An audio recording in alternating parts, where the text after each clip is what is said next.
कल second class की थी जिसमें मैंने 20 क्वेश्चन सॉल्व करवा दिए थे। तो आज हम क्वेश्चन नंबर 21 सॉल्व करेंगे और अगर आप माइंड में अपने आंसर सोच के रखिएगा, ठीक है। और मैं एक एक करके आंसर बताती जाऊंगी ताकि आपको पता चले कि आपके क्वेश्चन कितने सही हुए हैं और कितने गलत हुए हैं। तो आज हम क्वेश्चन नंबर 21 की बात करेंगे। डैश बुद्धि ज्ञान में पूर्व अधिगम और अनुभव से प्राप्त होती है। ऑप्शन नंबर क्रिस्टलीकृत, सेकंड तरल, थर्ड मानव, फोर्थ सृजनात्मक। तो पूर्व अधिगम की बात कर रहा है इस क्वेश्चन में, अनुभव से प्राप्त होती है। कौन सी ऐसी बुद्धि का ज्ञान है जो हमें पूर्व अनुभव से प्राप्त होती है? तो ऑप्शन नंबर 1 इसका आंसर होगा, ठीक है। मैंने इससे पहले वीडियो जो बनाई थी उसमें मैंने आंसर टिक कर दिया था, इसलिए आंसर रह गया है। तो आप ये मत सोचेगा कि आंसर पहले से टिक कर रखा है, ठीक है। तो क्वेश्चन नंबर 22 की बात करते हैं। विकास की डैश अवस्था में एक बालक आत्म केंद्रित होता है। आत्म केंद्रित सबको पता होगा, ठीक है। जिसमें बच्चा आप अपने आसपास मम्मी पापा भाई बहन सबको जानना और पहचाना शुरू कर देता है। तो वो कौन सी अवस्था होती है? 0 से 2 वर्ष की जो होती है, जिसे हम फर्स्ट आंसर इसका होगा शैशवावस्था। 4 ऑप्शन दे रखे हैं लेकिन इसका आंसर जो होगा वो फर्स्ट होगा। अब हम क्वेश्चन नंबर 23 की बात करते हैं। 23 वाइगोस्की का विकास विश्वास था कि डैश विकास से पहले होता है। मतलब वाइगोस्की का क्या विश्वास था कि विकास से सबसे पहले क्या होता है? तो हमें पता है कि इनकी थ्योरी में उन्होंने समाज को ज्यादा इंपॉर्टेंस दी है। तो नॉर्मल सी बात है, ऑप्शन इसमें हमें देखना पड़ेगा सोसाइटी किसमें है। तो फर्स्ट ऑप्शन है योजना, सेकंड समाज, थर्ड संवेग, फोर्थ अधिगम। तो आंसर नंबर इसका क्या होगा?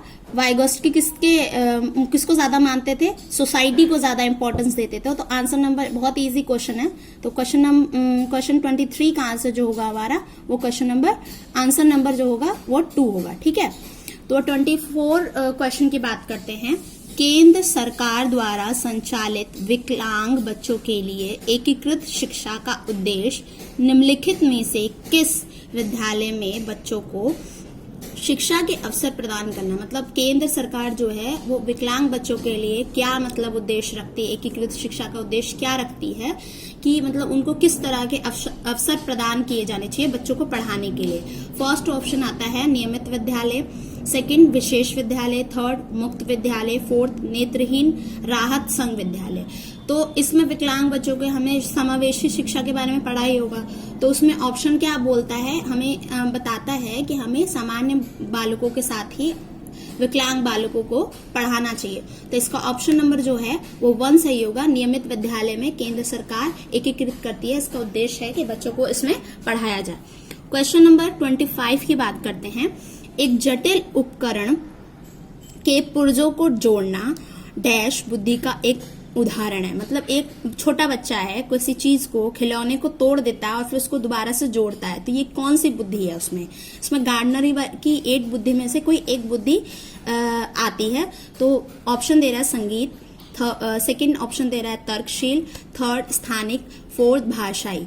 तो स्थानिक बुद्धि, एक बच्चा आंसर जो होगा इसका थर्ड होगा। मैं फिर समझाती हूँ आपको कि मतलब कि अगर एक कोई बच्चा है जो किसी खिलौने को तोड़ देता है पहले और फिर उसको जोड़ता है, तो वो उसकी गार्डनर की बुद्धि के हिसाब से वो स्थानिक बुद्धि के कैटेगरी में या वर्ग में आएगा, ठीक है। क्वेश्चन नंबर 26 की बात करते हैं। अगर जल्दी हो रहा होगा तो आप जरूर कमेंट करके मुझे बताएं। मुझे लग रहा है टाइम ज्यादा लग रहा है, इसलिए मैं क्वेश्चन बहुत ज्यादा फास्ट पढ़ रही हूँ। 26 क्वेश्चन नंबर की बात करते हैं। निम्नलिखित में से कौन सा कारक बालक के विकास को प्रभावित नहीं करता है? मतलब डेवलपमेंट को कौन सा ऐसा कारक है जो प्रभावित नहीं करता? अधिगम, सेकंड वृद्धि, थर्ड उपलब्धियां, फोर्थ संस्कृति। तो क्या होगा? अधिगम तो प्रभावित करेगा विकास को। अगर बच्चा एक अच्छा अधिगम प्राप्त करेगा तो विकास उसका अच्छा होगा ना। वृद्धि भी प्रभावित करेगी और संस्कृति भी करती है, लेकिन उपलब्धियां कोई प्रभावित नहीं करती। अगर मैं कहूं कि एक बच्चा किसी क्लास में उसके कम नंबर आते हैं, तो अगर इसके हिसाब से मैं ये तो नहीं कह सकती ना कि उसका डेवलपमेंट कम होगा। डेवलपमेंट तो होगा ही होगा, चाहे वो क्लास में अच्छे नंबर लेके आए या कम नंबर लेके आए, ठीक है। क्वेश्चन नंबर 27 की बात करते हैं। मूल्यांकन का मुख्य उद्देश्य होना चाहिए। फर्स्ट शिक्षार्थियों की त्रुटि को निकालना। सेकंड, शिक्षार्थियों की उपलब्धियों का मापन। थर्ड, यह निर्णय करना कि क्या एक विद्यार्थी को अगली कक्षा में करना चाहिए, मतलब कि प्रमोट करना चाहिए। फोर्थ, अधिगम की कमियों का पता लगाना और उसको दूर करना। मूल्यांकन का मेन उद्देश्य क्या है, मतलब वो एम क्या रखता है कि मतलब बच्चों की जो कमियां हैं अधिगम में उसको पता लगाना और उसको बाद में उसको दूर करना। तो ऑप्शन, ये बात हमें ऑप्शन नंबर 4 में कही जा रही है, तो ऑप्शन नंबर 4 इसका आंसर होगा। क्वेश्चन नंबर 28 की बात करते हैं। एक कक्षा में लिंग भूमिकाओं पर चर्चा में इस बात पर बल देना चाहिए, लड़कों के लिए शिक्षा अधिक महत्वपूर्ण है क्योंकि वे परिवार की रोजी रोटी कमाते हैं। सेकंड, लिंग आधारित मुद्दे को सावधानी पूर्वक अर्थपूर्वक ढंग से हल करना चाहिए। थर्ड, जब धन कमाने की बात आती है तो केवल पुरुष ही ऐसा करते हैं। फोर्थ, महिलाओं का घरेलू कार्य में महत्वहीन है। तो लिंग भूमिकाओं पर किस बात की चर्चा पर बल देना चाहिए, क्या ध्यान रखना चाहिए। अगर हम लिंग के बारे में, जेंडर के बारे में अगर बात करते हैं तो हमें ये ध्यान रखना चाहिए, अगर उस मुद्दे पर हम क्लास में डिस्कशन कर रहे हैं तो इस तरह से करना चाहिए ताकि किसी को उसका मतलब बच्चे को ये ना सोचने लगी मैं लड़की हूँ तो मैम इस तरह से बात कर रही हैं, या मैं लड़का हूँ तो इस तरह से मेरे साथ किया जा रहा है। तो ऑप्शन नंबर इसका बल देना चाहिए, मतलब सेकंड, लिंग आधारित मुद्दों को सावधानी पूर्वक और अर्थपूर्ण ढंग से हल करना चाहिए। ठीक है, क्वेश्चन नंबर 29 की बात करते हैं। ठीक है, तो बच्चों के लिए मुफ्त एवं अनिवार्य शिक्षा अधिनियम 2009 में अनिवार्य शब्द का क्या अर्थ है, पूछा गया है। 2009 में जो आरटीआई एक्ट था हुआ था, उसमें अनिवार्य शब्द का क्या अर्थ है। फर्स्ट, दंड से बचने के लिए माता पिता को अनिवार्य रूप से बच्चों को स्कूल में भेजने के लिए बाध्य करना। सेकंड, सतत परीक्षण के माध्यम से अनिवार्य शिक्षा प्रदान करना। केंद्र सरकार दाखिले, उपस्थिति और प्रारंभिक शिक्षा की पूर्णता को सुनिश्चित करना।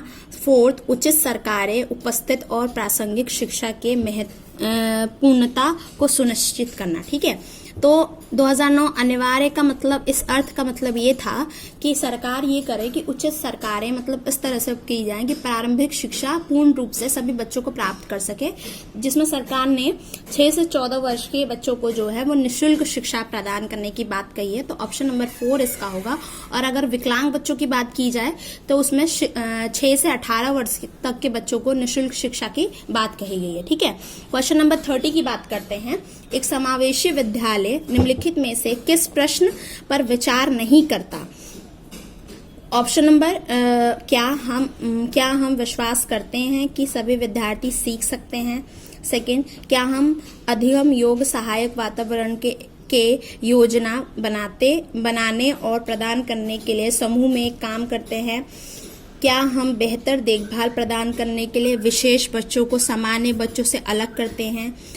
क्या हम विद्यार्थियों की विभिन्न अवस्थाओं को पूरी करने के लिए रणनीतियां अपनाते हैं। इसमें पूछ रहा है कि समावेशी विद्यालय में ऐसा कौन सा विचार है जो मतलब उससे अकॉर्डिंग नहीं है, मतलब इसमें हमें नेगेटिव पॉइंट निकालना है, पॉजिटिव नहीं। ठीक है, तो इस ऑप्शन में सबसे नेगेटिव पॉइंट अगर देखा जाए तो क्या हम बेहतर देखभाल प्रदान करने के लिए विशेष बच्चों को सामान्य बच्चों से अलग करते हैं।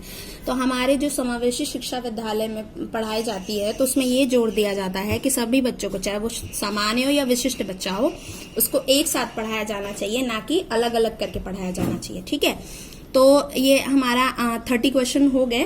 तो जिसको जो चीज़ प्रॉब्लम अगर आई होगी क्वेश्चन में तो मुझे ज़रूर कमेंट करें और लाइक और शेयर करें। ठीक है, अगर फास्ट वीडियो बनी हो तो ये भी बताएं। ठीक है, ओके, थैंक यू।